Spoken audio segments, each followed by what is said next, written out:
जंगल में असलम चिड़िया अपनी बीवी रक्षी चिड़िया के साथ रहा करता था। रक्षी चिड़िया बहुत नेक और पारसा चिड़िया थी। उनका एक बेटा था जिसका नाम अहमद था। असलम बहुत गरीब था, वो मजदूरी किया करता था, जबकि उसकी बीवी रक्षी चिड़िया दोनों के घरों में काम किया करती थी। असलम और रक्षी ने एक बकरा पाल रखा था। अहमद उस बकरे से बहुत प्यार करता था। एक दिन अहमद अपने बकरे को लेकर नदी पर पानी पीने जाता है। तभी वहाँ पर उसका दोस्त अब्दुल्ला आ जाता है। वाह अहमद, तेरा बकरा तो बहुत माशाल्लाह से प्यारा है। लगता है तेरे माँ बाप इसका बहुत ख्याल रखते हैं, तभी तो ये इतना मोटा ताजा है। अब्दुल्ला भाई, आप बिल्कुल सही बात कर रहे हैं। मेरे मम्मा पापा इस बकरे से बहुत प्यार करते हैं, इसका बहुत ही ज्यादा ख्याल रखते हैं। वो लोग मेरे बकरे को बिल्कुल अपने बेटे की तरह प्यार करते हैं और मैं भी इस बकरे को अपना छोटा भाई मानता हूँ। चल अब्दुल्ला, मैं घर चलता हूँ, अम्मी मेरा इंतजार कर रही होगी।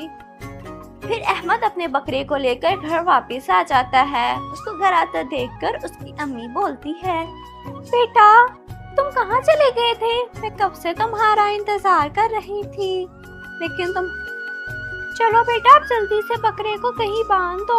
कल तुम्हें पता है बकरा ईद है और हमें इस बकरे की कुर्बानी देनी है। अगर ये बकरा चोरी हो गया खुदा ना खास्ता तो हम कुर्बानी कैसे करेंगे? क्या अम्मी, कौन सी कुर्बानी, किसकी कुर्बानी?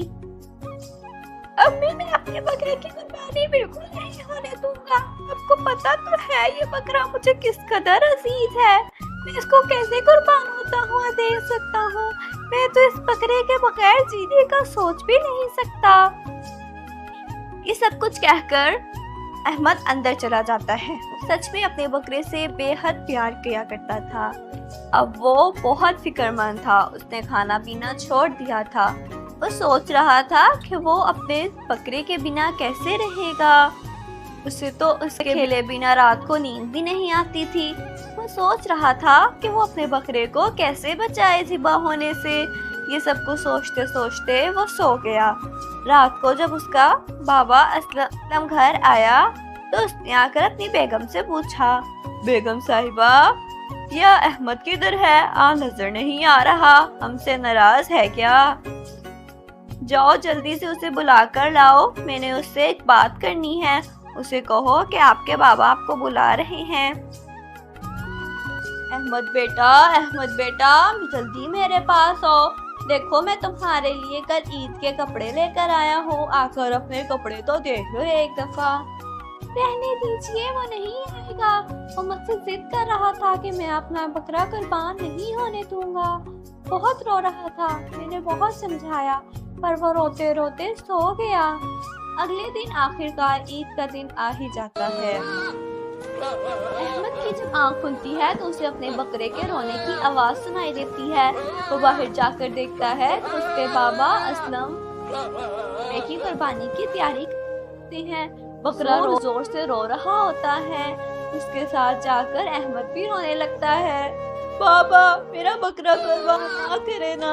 बाबा, मैं अपने बकरे के बिना कैसे रहूंगा? बाबा आप कुछ भी, आप इस बार कुर्बानी ना करें, और मैं अपना बकरा कुर्बान होने नहीं दे सकता।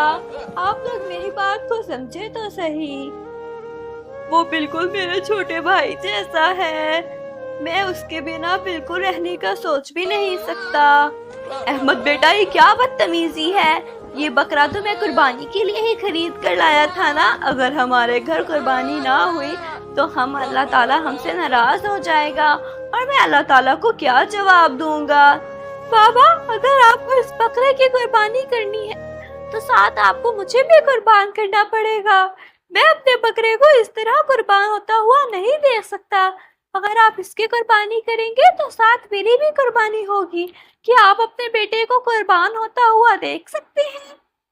ये कहकर अहमद फूट फूट कर रोने लगता है।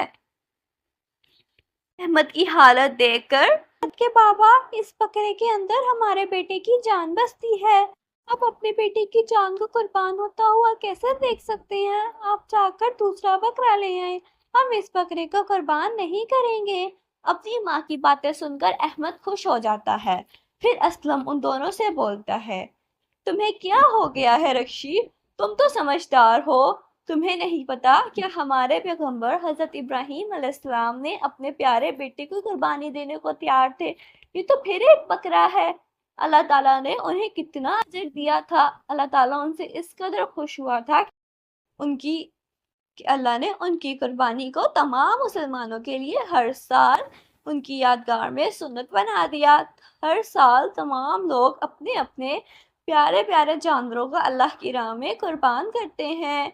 अल्लाह ने ये ईद इसलिए भी बनाई है ताकि गरीब लोग जो सारा साल गोश्त नहीं खाते वो गोश्त खा सकें। अब मुझे उम्मीद है कि हमारे बेटे को हमारी बात समझ आ गई होगी। जी अब्बा, जैसे आपको ठीक लगे आप कर दें इस बकरे को कुर्बान। फिर असलम अपने बकरे को अल्लाह की राह में कुर्बान कर देता है और उसका गोश्त गरीबों रिश्तेदारों में बांट देता है। अगर आपको कहानी अच्छी लगी है तो चैनल को सब्सक्राइब करें, वीडियो को लाइक करें और शेयर करना मत भूलिएगा। आप सबको एडवांस ईद मुबारक।